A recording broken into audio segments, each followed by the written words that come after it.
Stripe is the go-to choice for AI companies, from early-stage startups to scaled enterprises. 78% of the leading AI companies use Stripe to go to market quickly and scale globally. That includes pioneers like NVIDIA, OpenAI, and Perplexity. Stripe has developed cutting-edge tools to improve everything from fraud detection to checkout optimization. Whether you're aiming for incremental gains or planning for enterprise transformation, see how Stripe can help at stripe.com. Psoriatic arthritis symptoms can be unpredictable. I had joint pain, and I couldn't move like I used to. I needed relief. I got Cosentyx. It helped me move better. Cosentyx secukinumab is prescribed for people 2 years of age and older with active psoriatic arthritis. Don't use if you're allergic to Cosentyx. Before starting, get checked for tuberculosis. An increased risk of infections and lowered ability to fight them may occur, like tuberculosis or other serious bacterial, fungal, or viral infections. Some were fatal. Tell your doctor if you have an infection or symptoms like fevers, sweats, chills, muscle aches, or cough, had a vaccine or plan to, or if inflammatory bowel disease symptoms develop or worsen. Serious allergic reactions and severe eczema-like skin reactions may occur. Learn more at 1-844-COSENTYX or Cosentyx.com.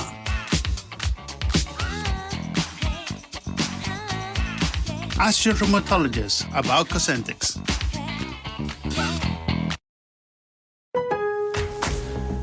Craftsman Days are here at Lowe's with big savings on the tools you need. Right now, get a free select tool when you buy the Craftsman V20 2-pack battery kit. Whether it's the backyard, the bathroom, or beyond, Craftsman has the tools to help you power through and get the project done right. Because DIYing is unpredictable, but your tools shouldn't be. Shop Craftsman at Lowe's today. Valid through 6/18 while supplies last. Selection varies by location. The new McCrispy Strip is here. Dip approved by ketchup, tangy barbecue, honey mustard, Sprite, McFlurry, Big Mac sauce, double dipped in buffalo and ranch, more ranch, and creamy chili McCrispy Strip Dip. Now at McDonald's. Ba-da-ba-ba-ba. So, you just started using LinkedIn Premium. Now what?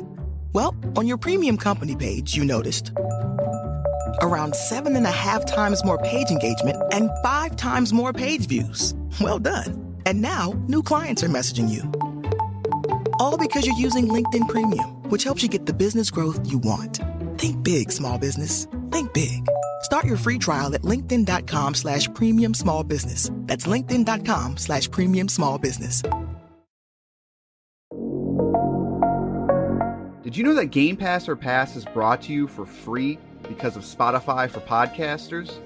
It's a totally free platform, and you can make a podcast today for free.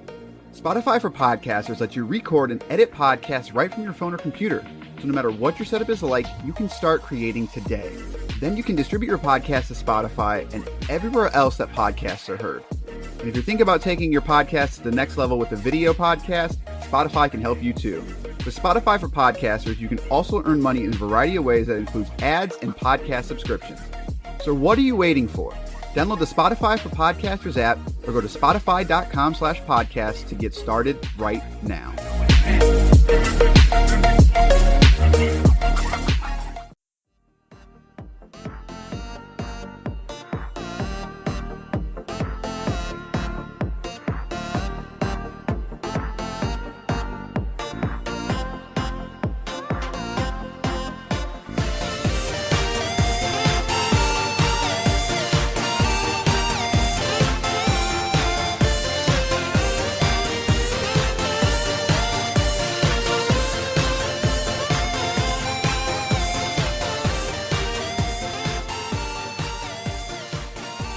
Your ears are lucky for listening to this podcast, and you are listening to the very first episode 8 of Game Pass or Pass. Actually, it might be episode 9. Now I have to look it up. Now this is just going to be awkward. Way to go. Keep it in. Keep it in. While I'm just typing, and I'm like, man, I really got to find the name of this episode, or the number of this episode. 1, 2, 3, 4, 5, 6, 7. No, it is episode 8 of Game Pass or Pass. You might have heard of it by now, hopefully. This is the podcast where we play games on Microsoft's Game Pass service so you don't have to, even though we want you to play some of them. But we're going to tell you which ones are good and which ones are bad, or that you could simply pass on. Get it? Name of the show. Because you could pass it on as in like, hey, you should check this out, or pass it on as in like deuces, bro. Have we nailed the outro of this yet? Pass on it? Have we nailed anything on this show? I don't know if we have. At the start of this episode, let's go over some housekeeping. If you're listening to this, first of all, thank you. I really appreciate it. But we got a lot of new listeners. Unless you're on Spotify. You know, I think you scared them all away because thank God. I'm looking at the numbers, and let's take a look at Yoku's Island Express here. And not a single play from Spotify. Nailed it. We're done, guys. Our most popular episode, Gears 5, also not a single play on Spotify. I fucking nailed it. So interesting. But whatever you are listening to us on, we would really, really appreciate it if you gave us a review, particularly on Apple Podcasts. It seems to be where most people are listening. I don't have an Apple device. Why would you? You're not a dummy. Wow. Okay. Interesting. Most people are listening on iPhones. So if you could pop in and give us a review, it really helps us out. That would be fantastic. But that's all the begging I'm going to do because we have to get on with this episode, which is going to be on Super Lucky's Tale. This game is developed by Playful Corp, which I actually had never heard of them before this game, I guess you could say. But they have also created Creativerse, which is, from what I can see, it's a free-to-play game, and it looks a lot like Minecraft, so good luck with that. But this is kind of their only other game that they've made, so Lucky's Tale, which was the first game, was a VR exclusive, and Super Lucky's Tale was the sequel that was made for consoles. What? This is a sequel? It is a sequel. This is what they got. This is what I get. Really? Is the sequel supposed to be like a lot better, like improve on things? Like what? But so yeah, the first one, and you can actually kind of tell. We'll get into the gameplay of it. How you can tell this was sort of derived from a VR game, just based on the way the camera and everything. But what's interesting about this game is Microsoft actually picked up this game and published it for the Xbox One and the Xbox One X. It was also a launch title for the Xbox One X. So that Jesus Christ, really pushed that Xbox 4K. They need better staff over there at Microsoft for picking stuff. Wow. This is an Xbox Play Anywhere game, so it is available on Xbox Game Pass for PC and console. There is DLC for this. There's 2 DLC packs that are $4.99 each, which add a bunch of challenge missions as well as a couple new levels. One of them is kind of a challenge pack. The other one is more of a stuff pack, I guess you could say. So when it came to 1,000 pointing this game, I would probably rank it as a moderate. So the thing about this one is that it requires a lot of repeat playthroughs unless you are like a super completionist and you complete everything on the first go, which is very unlikely to happen. But it also requires you to get like 100,000 coins. So you're going to be doing a lot of sort of grinding, which is not very fun. But this game actually has 2,000 achievement points when you add in the DLC. So if you actually wanted to, quote, complete this game, you would have to buy the DLC for it. So for you achievement hunters out there, probably not going to 1,000 point it, but you can get probably 500 or 600 points pretty easily. Xbox One X enhanced.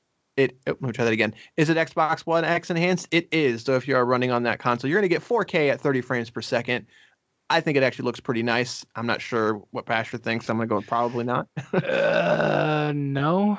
So, but the final thing is, so we're adding a new spot here, a new thing, and what we're gonna talk about the critics' take because Wait, should we do that at the end of the show? Maybe. I don't know. What do you think? I think it was at the. I would prefer at the end of the show. How about that? All right, we'll do it at the end of the show. So that Super Lucky's Tale. I finished this game. You did not. Ooh, I never will. So therefore, your opinion is invalid. No. Okay, all right. I'm confused as to why. All right. Here's Old Man Basher. All right. Back in my day, kids games were just kind of games like I grew up on Mario and Sonic and whatever. It's like I'm not saying those games were hard or whatever, but they were definitely they didn't cater to me being a dumb kid. At some point, I texted you like I will never let my children play this game. I could never do it, and I have no children to make them play this game. It's so bland. Like it's so bland, made by committees. So we need a game that kids can play, and it's like See, and that kids already play games. What I found interesting is when I played this game, I never thought of it as a kids game. But then, like when I started like doing research and seeing what other people said, everyone's like, "Yeah, it's a great game for kids." And I'm like, I didn't think it was a kids game. I thought it was just like a platformer. Like I never got the impression that it was targeted towards children. It is a platformers for babies, and I'm confused as to like. I'm just confused at the target audience because it's like babies don't really buy games. Like they only buy games that they tell parents to buy for them, and they're only going to tell you to buy a game that they think looks cool. For the most part, nothing about this game has any kind of attitude, any kind of flavor, any kind of flair. I mean, like. Let's talk about the visuals for a second, because I mean, you'd think this sort of cell shady, or would you call it cell shady? No, I what I will say is I think the game looks good, but it doesn't look distinct. Right. Like it doesn't have like if you look at it, you're not gonna like, oh, that's Super Lucky's Tale. Like it doesn't scream style, but it doesn't look bad. I think of a game like Sly Cooper, for example, right? Sure, yeah, I could see that. That game is not super. It's not super hard. It's not super easy.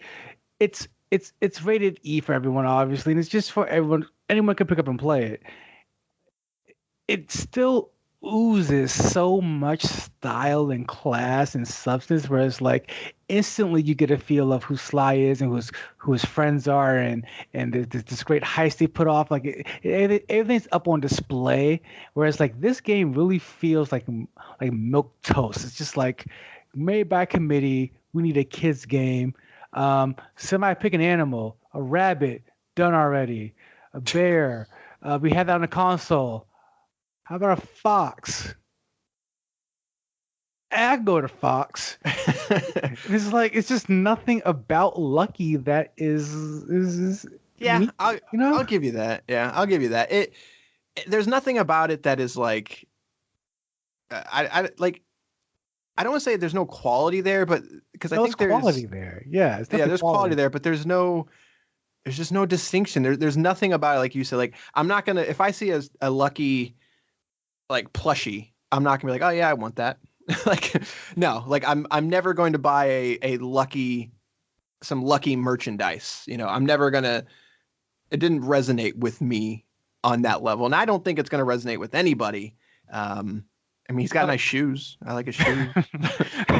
I mean, even like so when you're playing the game, you're collecting coins and 4-leaf clovers. Are they 3-leaf clovers? They're 4 because Lucky, like 4-leaf clover. I'm just trying to think of the graphic. I kept popping up. They're called clovers, yeah. Yeah. So it's like your clovers are like your stars kind of thing. So exactly. So like, and your coins are your rings or your coins, whatever. Right. So it's like, even those don't have any real flair to it. like a Super Mario Star shines, it glitters. It like when you get a Super Mario Star, the world stops because you just got a star. It's like opening up a Zelda chest for the first time. Whereas like Super Lucky Tale is like, ding, and it's just a 4-leaf clover. But he's lucky. What does that even mean? I don't know. If you're so lucky, why did your sister get kidnapped and your world is fucking going to shits? Like, what's so lucky about you? Like Sonic. Why do you call him Sonic? Because he runs fast. Great, beautiful. Like I get it. Like Super Lucky's Tale. Like the most descriptive thing about the title is the tail, because it's spelled differently because the fox has a tail. Like, who is this game for? Why are they like what? It's such a do nothing game. I don't see the point of it. No, I agree with everything.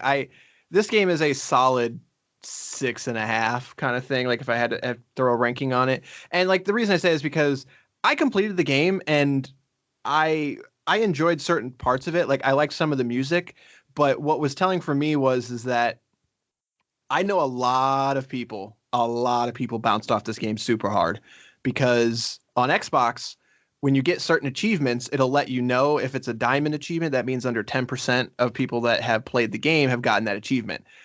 A lot of them were diamonds, and they were just basic progression. It wasn't like, I went out of my way for something. It was like, just beat this world and you get the diamond achievement. And I don't really blame people, because while I enjoyed my time with it, I have tried to play this game probably 3 or 4 times in the past and just bounced right off of it, because what's a shame though is that, so the game's sort of broken up into 4 different worlds, and each world has levels inside that world. And the first one is the most generic. It's just like the forest or whatever you want to call it, like the green hill zone kind of aspect. But the later ones are more colorful and more distinct, and the better levels are in the second half of the game. But you have to sort of get through the mediocrity to get to it, and I don't blame anyone for not getting to it, if that makes sense. No, I mean, I wish, because I played about 2 hours of this game, and I just felt like, because with a platformer, what you want to do is have your character progress in a way where you're doing things, you're learning new skills, new tricks, and then you're bringing that into the next level with you. Right. So by the end of it, you're doing things you weren't doing before in ways you weren't doing them before. With this game, it's like they weren't. I felt like it was almost a direction to make it so base that I never felt like Lucky ever got anything really radically new. So you completed the game. Does Lucky get anything? Does he get the Zelda boomerang? Does he get the Sonic supersonic mode? Does he get anything that he doesn't really have from the beginning? No. The only thing that sort of changes is that there's like these side missions. I don't want to call them side missions, but there's these side clovers that you can do, and they're sort of in every level, and they sort of break up the platforming with more puzzle-based gameplay, I guess you could call it. And those were really enjoyable because they just kind of broke up the monotony. But in terms of Lucky himself, no, you do the same thing from start to finish kind of thing.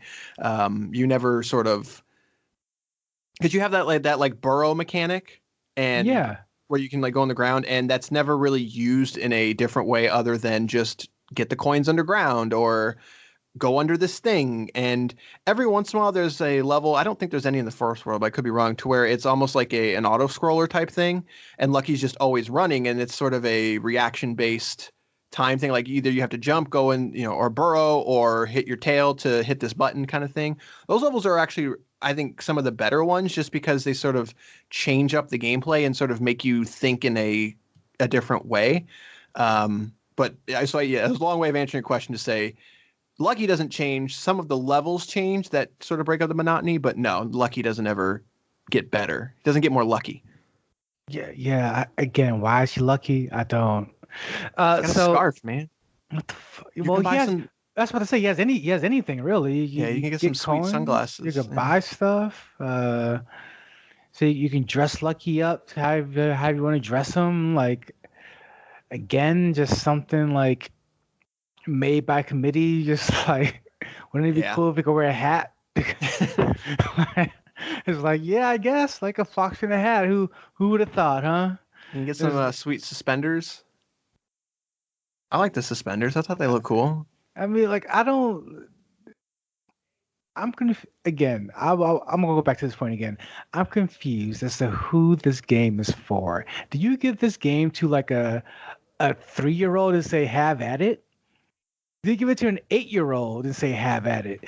At what point do you? Because whatever child, because this is for children, obviously. So whatever child plays this game, what age are they at, and do they know their friends are playing Call of Duty? I still don't buy that this game is for children. I disagree. I don't get that vibe at all. To me, this is a introduction to platforming. But that's what the first level of every platform right. is. That's where I draw my biggest issue with the game, is that the inconsistency of difficulty and as well as the camera. So like the camera is sort of on a, is axis the right word? Like, yeah, it's not. Because move it. Yeah, you can't really move the camera 360. It only has like 3 set positions, which to me it feels like a layover from the VR version. Because if you've ever played a VR game, like your head is basically the camera, and obviously you know most games you can't move 360 because of technical limitations, cords, etc. Some of you can, but so you're basically always like picture like you're looking through a window style thing. And so you can kind of move your head to the left and right and move forward and back. And that's kind of the way the camera moves. It just sort of either moves to the right or moves to the left. And it sort of changes the perspective. But a lot of times, this is most of the time a 3D platformer. And there were times like, oh, I'm going to make that jump. And I completely missed it. And I was just like, wait, no, like okay, so I go back to the jump and I turn the camera and it's like, oh, like that jump is not nearly as accessible as I thought it was. And I wouldn't have seen that unless I turned this camera. But there's even times where, since you can't turn the camera full 360, it's hard to judge some of your jumps. And the reason that like I will to this day always say like Mario Galaxy is one of the best, if not the best platformers ever made, along with Mario Galaxy 2, is because they've nailed the camera and they've nailed the jumping. Like whenever I died in that game, it was my fault. I very rarely was like, okay, like I couldn't judge that properly. In Super Lucky's Tale, anytime I died, it was usually just kind of like, okay, 90% of the time it was like, okay, like I thought I could make that jump and I couldn't because the camera's bad or the controls are bad or the hitbox is bad, something like that. Yeah, I agree. I got hit by a bunch of fireballs because the camera's like almost level to the ground. Right. And you can't tilt it. So you can't tilt it up or down, yeah. Right. So like I got hit by more than a few fireballs because like I'm like, oh, I'm not in the lane of this fireball. Oh wait, I guess I am. Yeah. So and there's some bosses later on that like sort of paint the screen with fireballs and they shoot in a pattern, so you have to sort of jump, you know, in the correct spot so that we don't get hit. And that turned out to be, it wasn't like extremely difficult, but I definitely died there 5 or 6 times just because I had to sort of learn where the game wanted me to jump versus where I think I should jump. And that's kind of 101 for platformers. You really have to be able to, the platforming has to be good, you know, and that's where the game falls short for me. Like I can get past all of the blandness of it if the platforming is good, because the music's good too. Like it's good to look at. Like I'm not bored looking at it. I'm not like enthralled where I am with like something like Super Mario Odyssey, where everything around me, I just want to explore everything in Super Mario Odyssey because it's got so much character. I don't want to do that in Super Lucky's Tale, but if the platforming was good, at least I'd have a good time. And most of the time it was fine, but I never played it and was like, oh, this is fantastic kind of thing. I was just kind of like, it's fine. So no, yeah, I'll agree with that. If the platforming was better, I would have more fun with it. And I mean, I joked with you like I hate this game because he doesn't go fast like Sonic, but that's also one of the I feel like it's one of the tip offs for me where I realize who this game is made for, is because it's like he moves so slow and floaty. It's like it's definitely made for an audience who they believe is not ready for someone to make a quick, fast jump or a difficult jump. Really, like it's all kind of just blandly like laid out, and it's like I'm not quite sure if I'm not quite sure if this is a VR game. All right, I think this is a VR game for children that they tried to port over, and a lot of the fun mechanics are lost because it lacks the for lack of a better word, the attitude of a console.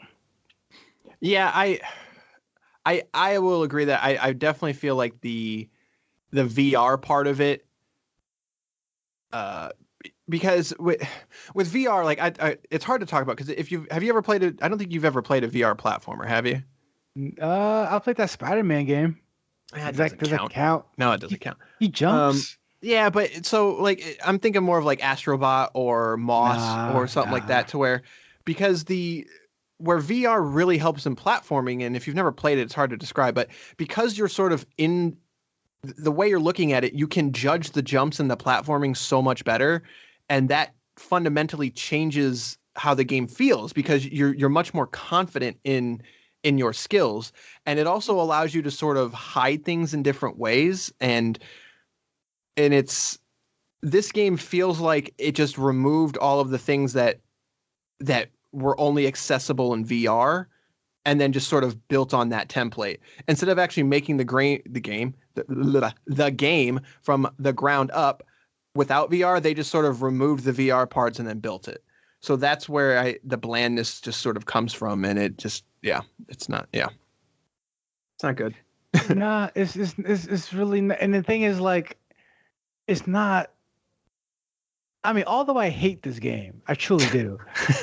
It's not a bad game. It's not badly made, per se. Like I played worse games.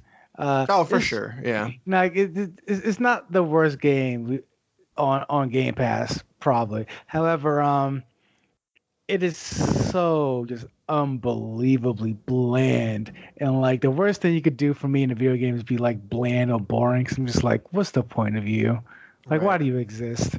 So Super Lucky Tale should have been. It like I could definitely see like if I played this in VR, and it put me in this world where because VR is a whole different animal in terms of control. So like, if I'm making those jumps myself, and seeing the way these things look, seeing the environment is different. Right. Pull the camera back out and like play third person. It's like all you're doing is playing a very, very slow platformer with childlike puzzles and systems where it's like you lost the entire audience. I feel like. Yeah, I can agree with that. I think I don't want to repeat ourselves, so I think it's fair to say that while this isn't a bad game, I think it's hard to like I don't want to say like you shouldn't play it. I want to say that. Like That's but like so the whole point of this is we try to say whether you should pass on it or pass it on, and I pass on it. I agree, but the thing is that I could also say that. But for who though? Like that's right. My question. I guess that's where I'm having an issue. It's just like I don't think there's anything wrong with this game, like in terms of like right, exactly. Like there's nothing about this game that's just gonna be like, okay, this is impossible. Like you shouldn't play this. But at the same time, I also have an issue because it's like if someone asked me to pick a platformer on Xbox. I'm just like, that's funny. I don't. Why would anybody ask you that's an Xbox? Somebody, I mean, Microsoft clearly thought they needed one. If you bought an Xbox, you wanted to play Gears of War and racing games. And third party. I mean, they even lost that this time. Right, this time around. Yeah. But then the issue becomes when it like the only thing that comes to mind is like Rime maybe. And I really like Rime, but it's not really a platformer per se, and we already talked about The Messenger, but The Messenger is a whole different type of platform. So it's hard like if you have Game Pass and you want like as a game on Game Pass you can't really get anything else. So it's hard to be like you should pass on it. But as a game, you should definitely pass on it. So oh man. If that makes sense what I just said. It kind of does. Right. Like if you told me like I want to play something like what's the closest thing to just like a basic platformer I can get? That's the only answer. And because like Yoku's Island Express is technically a platformer. Right? Like, is that technically a platformer? Technically, it is. Who's judging these? I mean, like, I guess Ori and the Blind Forest, but that's still. I think this is a problem from Microsoft in general. Platform.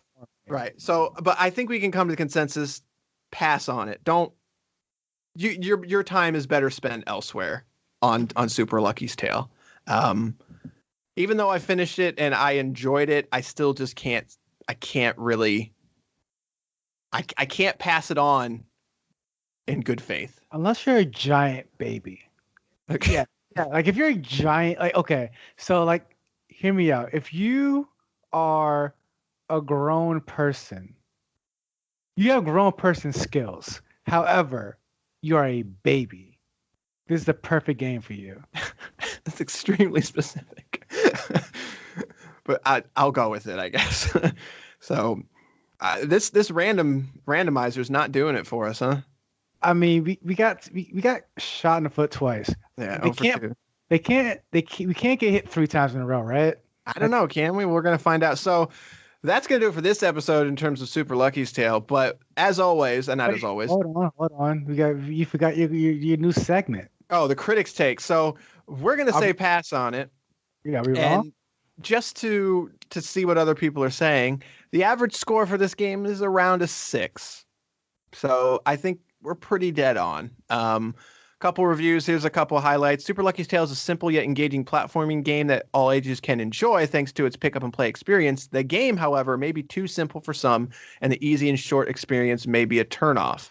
Super Lucky's Tale is a classic platformer with some problems like impossibility to control the camera and imprecision during jumps. So I think we're sort of agreeing with the general consensus on this one. So that's interesting. Whereas the what was the other one? Yoku's Island Express, we were on the high side where a lot of people were kind of more in the 8 range. Now I'm like, no, that game's fucking amazing. So it's perfect 10.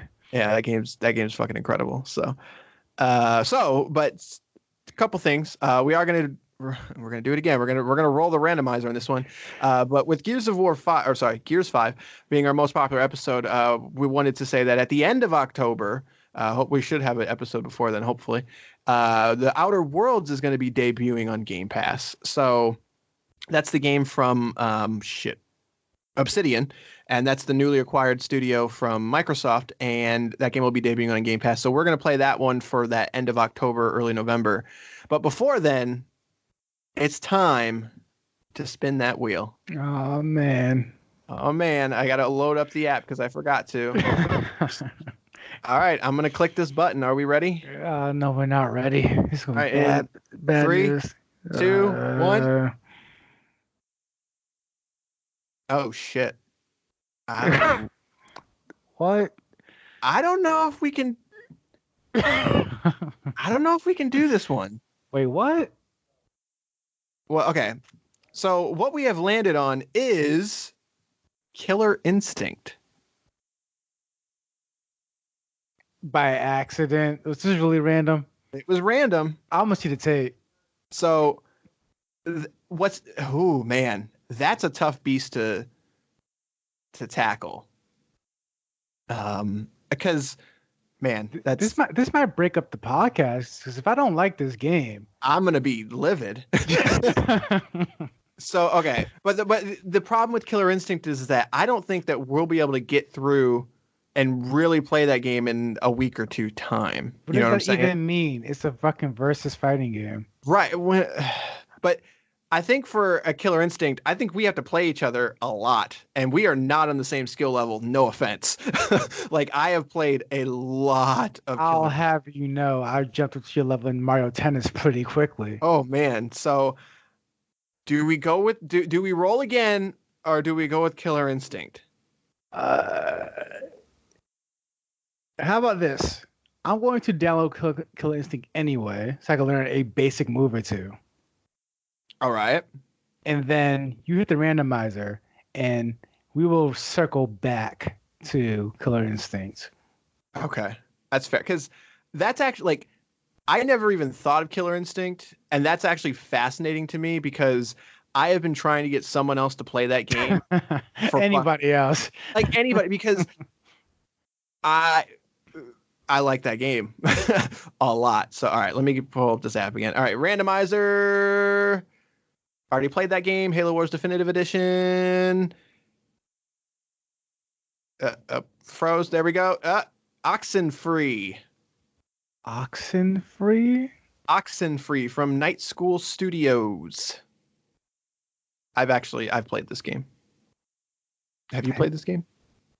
No. Like, it looks indie. Oh fuck. Oh, it's indie. It's indie as hell. Fuck. So. I hate indie games. Well, Yoku's an indie game, I guess. Yeah, that's true. So I hate these indie games. Oh, so you guys know what I'm talking about. You guys know what I'm talking about. Right off the bat. I say these indie games. We are screwing the system up. I want a game neither one of us has played. All right, I'm hitting the randomizer until we get to a game that neither one of us has freaking played. All right, hitting the button. Here we go. I've already played Snake Pass. Okay, great. I've already played Dead Rising 4. I played that too. I've already played Oxenfree. This one's a long spin. It's just gonna keep spinning, I guess. I think I broke it. Oh, Killer Instinct. God damn it. Did you play all again the Game Pass? All right, podcast over, guys. Yeah, Episode 8. All right, here we go. Found one. Operancina, The Stolen Sun. What? Never heard of it. Zen Studios' modern homage to the classic first-person dungeon crawlers that take you to the land of Operancina, a unconventional fantasy world inspired by a faraway land referenced in countless Hungarian folk tales. An old-school turn-based battle system combined with inspiration from Central European mythology to offer a RPG experience that feels unique yet also familiar. So, this is it. We are going to be playing Operancina, The Stolen Sun on the next episode, and then possibly the episode after that will be Killer Instinct, and then possibly the episode after that will be The Outer Wilds. All right. We sort of abused the button there, but for good reason, right? Because I feel like we kept playing stuff that I had already played, which I think put. I don't want to say like it defeats the purpose of the podcast, but I want something that's neither one of us have played, which I guess is kind of my fault because I play too much stuff. Like I'm definitely that person on Game Pass that will like, oh, this looks fine, and I'll play it and put 6 hours into it and be like, that sucked. So. But all right, that's going to do it for this episode. Hit that like. Nope, don't hit that like button because there isn't one.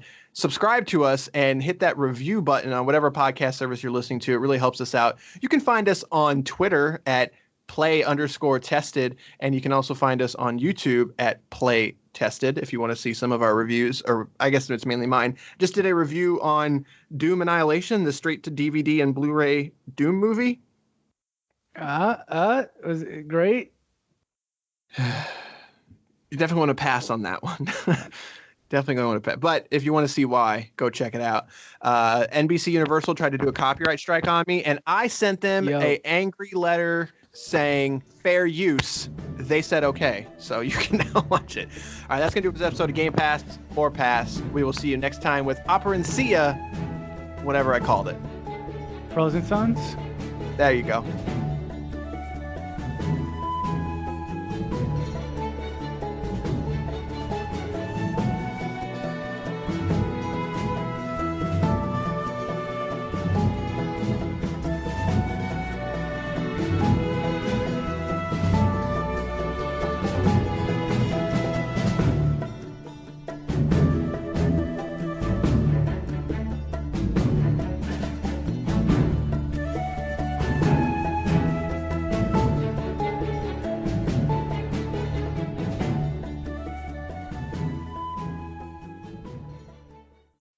Welcome back to Listen to Your Heart. I'm Jerry. And I'm Jerry's heart. Today's topic, Repatha, Evolocumab. Heart, why'd you pick this one? Well, Jerry, for people who have had a heart attack, like us, diet and exercise might not be enough to lower the risk of another one. Okay. To help know if we're at risk, we should be getting our LDL-C, our bad cholesterol, checked, and talking to our doctor. I'm listening. And if it's still too high, Repatha can be added to a statin to lower our LDL-C and our heart attack risk. Guess it's time to ask about Repatha. Do not take Repatha if you're allergic to it. Serious allergic reactions can occur. Get medical help right away if you have trouble breathing or swallowing, swelling of the face, lips, tongue, throat, or arms. Common side effects include runny nose, sore throat, common cold symptoms, flu or flu-like symptoms, back pain, high blood sugar, and redness, pain, or bruising at the injection site. Listen to your heart. Ask your doctor about Repatha. Learn more at repatha.com or call 1-844-REPATHA. Do Crohn's disease symptoms keep coming back? Tremfya guselkumab may help. At 12 weeks, rapid symptom remission was achieved in most patients taking Tremfya, and some experienced visible improvement of their intestinal lining at 12 weeks and 1 year. Individual results may vary. Tremfya is a prescription medicine used to treat adults with moderately to severely active Crohn's disease. Serious allergic reactions and increased risk of infections and liver problems may occur. Before treatment, your doctor should check you for infections and TB. Tell your doctor if you have an infection, flu-like symptoms, or if you need a vaccine. Explore what's possible and ask your doctor about Tremfya today. Call 1-800-526-7736 to learn more or visit tremfyaradio.com. When summer vacation calls, it matters where you stay. And Hilton and SiriusXM are teaming up to bring you the music that matters to you, too. Because this summer, check into select Hilton luxury, business, and extended stay properties and press play on your perfect getaway with free in-room access to SiriusXM. Get the ultimate summer soundtrack with ad-free music, plus podcasts, talk shows, sports, and more.